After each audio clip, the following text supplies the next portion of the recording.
Do you feel like your talents are wasted as you design one button after another without having any project where you can actually make an impact? Now, I was in the same position myself, and within a month of reading and implementing Ryan Holiday's Canvas strategy, I had so many tasks on my plate. I was actually designing not one but two full-fledged products for our company.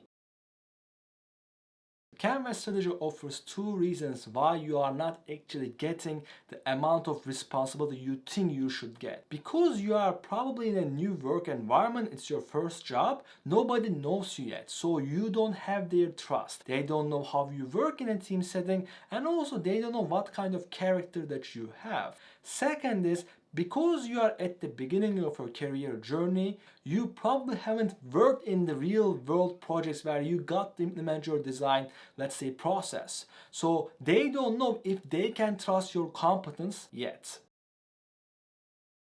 Now, to solve these two problems, Ryan Holiday advises you to actually implement the canvas strategy where you will actually be the canvas for the other people to paint on. What he means by this is you want to solve other people's problems. Now, don't get me wrong, keep doing the basic simple tasks that you were assigned to, but also basically have some sort of a chat with your coworkers or let's say other departments about what kind of stuff or problems they are facing. This is called a listening tour, and this is exactly what I did at the beginning month when I was working at my company. I talked with the marketing department, the development team, the managers, the CEO, the CTO, every other person that I believe that could make an impact in my career.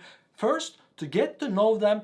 Second, to make them get to know me as they spend time with me, they understand my personality and character, but also to find out some problems that they've been working on so that we can help them later.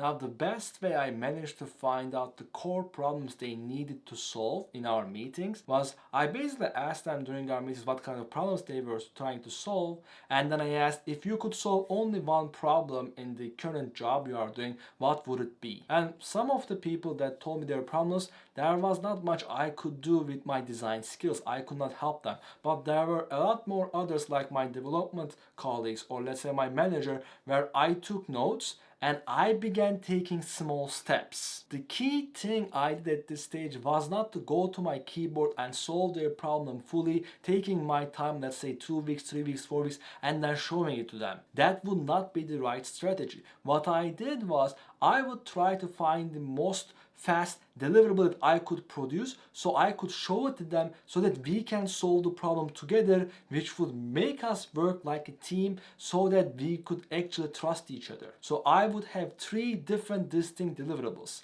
One would be a listicle where I would actually list sub problems that we might encounter when we are solving the problem. The second list would be 10 different solutions that we could actually implement to solve this problem. The third would be, let's say I would research some articles where it would actually impact how we would decide to solve the problem because it would change the context. Now, once I did this process with as many people as I could, I began getting their trust. And there were a few reasons for this. First, they understood that I actually listened to them, because for me to actually take the right action, I would have to actually listen and take notes during our meeting, so they actually understood the whole meeting was not purposeless.